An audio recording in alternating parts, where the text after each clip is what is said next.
Assalamualaikum warahmatullahi wabarakatuh. Adik-adik kelas 5 SD Negeri Banjaran 1 Desa Gelok Mulia yang Bapak banggakan. Materi pada pagi hari ini yaitu materi pendidikan agama Islam kelas 5. Kita akan mengkaji surat At-Tin ayat 1 sampai 8. Surat At-Tin ini terdiri 8 ayat ya. 8 ayat di mana surat At-Tin ini didahului oleh 4 wawu qasam atau 4 sumpah. Wattini wazzaituni waturi sinin wahadal baladil amin. Wow, sumpah yang pertama yaitu wattini, dan demi tanah yang ditanami buah tin. Wazaitun, dan demi tanah yang ditanami buah zaitun.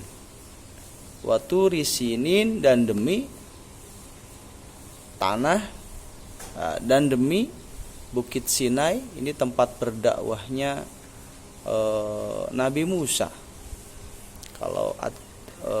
Kalau tanah yang ditanami buah tin dan buah zaitun ini antara Nabi siapa? Antara Nabi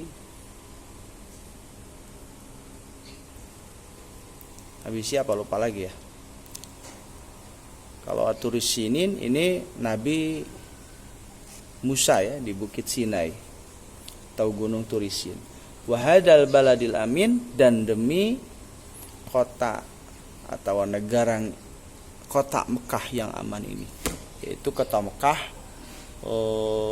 tempat Nabi Muhammad SAW berdakwah. Jadi surat At-Tin ini didahului oleh 4 sumpah, yang mana sumpah, ketika berbicara sumpah tentunya ketika sebuah surat atau sebuah ayat didahului oleh sumpah, apalagi ini sampai 4, berarti ayat berikutnya ini menunjukkan hal yang sangat prinsip, yang sangat serius, wajib untuk diungkapkan, wajib untuk diberitakan kepada seluruh manusia. Laqad khalaqnal insana fi ahsani taqwim.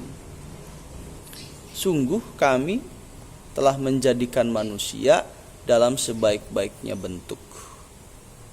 Jadi Allah Subhanahu wa taala telah menjadikan seluruh manusia dalam sebaik-baiknya bentuk. Laki-laki ya ganteng, perempuan ya cantik. Dan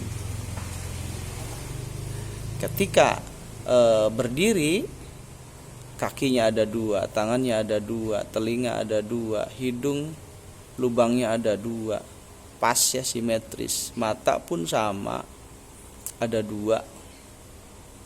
Ketika dipakaikan baju, aksesoris, maka manusia itu diciptakan dalam sebaik-baiknya bentuk. Berbeda dengan hewan, berbeda dengan ayam, berbeda dengan harimau, berbeda dengan hewan-hewan yang lainnya yang tidak pantas ya, kurang pantas. Tapi kalau manusia ini diciptakan dalam sebaik-baiknya bentuk ya.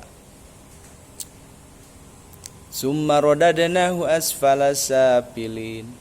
Kemudian kami kembalikan ke tempat yang paling rendah. Kemudian ayat berikutnya adalah ayat ancaman. Kemudian kami kembalikan ke tempat yang serendah-rendahnya, yaitu ke neraka. Ini ancaman, ayat ancaman. Tapi dalam ayat ancaman tersebut, ayat ke-6-nya ini ada ayat kabar gembira. Illal ladzina amanu wa amilus solihati falahum ajrun ghairu mamnun. Kecuali orang-orang yang beriman dan orang-orang yang beramal soleh, falahum ajrun ghairu mamnun. Maka bagi orang-orang yang beriman dan bagi orang-orang yang beramal soleh, ajrun berupa ganjaran, berupa pahala, berupa kebaikan dari Allah Subhanahu wa taala, ghairu mamnun, yang tidak akan pernah terputus. Jadi ayat dari laqad khalaqnal insana fi ahsani taqwim summa radadnahu asfala safilin. Ada ayat ancaman, ada ayat penggembira berupa surganya Allah Subhanahu wa taala.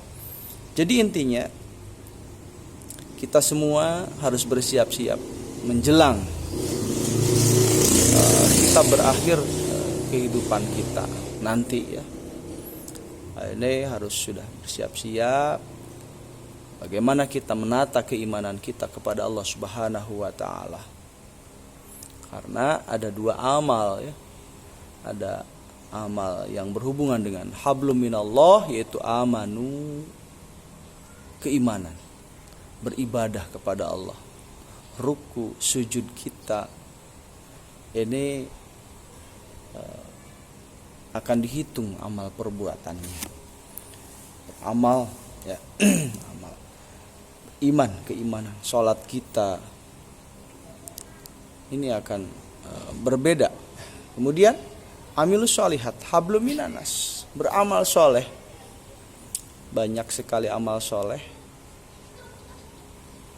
yang akan menjadi pahala ketika dibarengi dengan sholat tentunya ya. Amal soleh hablum minanas tentunya, yaitu hubungan baik dengan sesama manusia, dengan tetangga, dengan teman kita. Bagaimana kita membina hubungan baik. Ke sekolah kita mandi dulu, pakai wangi-wangian. Orang lain senang dengan kehadiran kita karena kita mempunyai mimik yang sangat baik, yaitu senyum yang ramah. Itu juga amal soleh. Kemudian di keluarga juga kita membantu orang tua membersihkan tempat tidur, menyapu lantai. Di sekolah juga sama, piket, membuang sampah pada tempatnya. Itu adalah amal soleh yang akan dihitung pahala nantinya. Tapi itu pun ketika dibarengi dengan amanu, ketika dibarengi dengan iman, ketika dibarengi dengan sholat. Adapun sholat sendiri ini menurut Buya Syakur, pakai Syakur Yasin, Cadang Pinggang Indramayu, bahwa esanya yang namanya sholat itu adalah sebuah sholat itu kelihatannya sih secara fisik itu adalah pekerjaan yang diawali dengan takbiratul ihram dan diakhiri dengan salam. Namun kadang kita salah menggambarkan sholat itu sendiri. Seperti begini, seperti ada yang menanyakan, apa sih buk itu? Apa sih yang namanya buk? Buk itu adalah tempat duduk. Oh, tempat duduk ya seperti kursi ya? Ya bukan kursi. Kalau buk ya itu tempat duduk yang terbuat dari adukan bata, ditumpuk, diaduk, kemudian diplester, itu namanya buk. Begitupun dengan sholat, kadang kita salah menerjemahkan. Sholat itu apa? Ya ruku, ya sujud, ya i'tidal, ya. Kadang seperti itu. Ternyata ya sholat itu ya ketika sholat kita memaknai sholat itu seperti kita ditambah dengan rukun ihsan. Ihsan adalah kita merasa dilihat oleh Allah Subhanahu wa taala, dilihat oleh Allah ketika sholat maupun di luar sholat. Di luar sholat pun sama, kita masih dilihat oleh Allah Subhanahu wa taala. Nah, itulah sholat itu adalah perwujudan kita, komunikasi kita kepada Tuhan, kepada Allah, merasa dilihat baik di dalam sholat maupun di luar sholat. Jadi ketika di luar sholat pun masih menghadirkan keadaan kita ketika sholat. Kita merasa ketika sudah tidak sholat pun kita masih merasa dilihat oleh Allah, masih merasa dimonitor, masih merasa dilihat oleh Allah Subhanahu wa taala. Makanya hablum minallah, hablum minanas harus seimbang ya, antara beribadah kepada Allah dan beribadah amal soleh harus seimbang. Mungkin itu yang dapat saya sampaikan. Mungkin satu lagi seputar apa ya? Satu lagi, kita beramal soleh kepada manusia tentunya ingin menjadi pahala, Nah, ketika amal soleh kita ingin menjadi pahala, tentunya harus dibarengi dengan amanu, yaitu beribadah kepada Allah Subhanahu wa taala. Mungkin itu saja yang dapat saya sampaikan, kurang lebihnya mohon maaf. Wallahul muwaffiq ila aqwamit thoriq. Assalamualaikum warahmatullahi wabarakatuh. Terima kasih adik-adik telah menyimak video ini.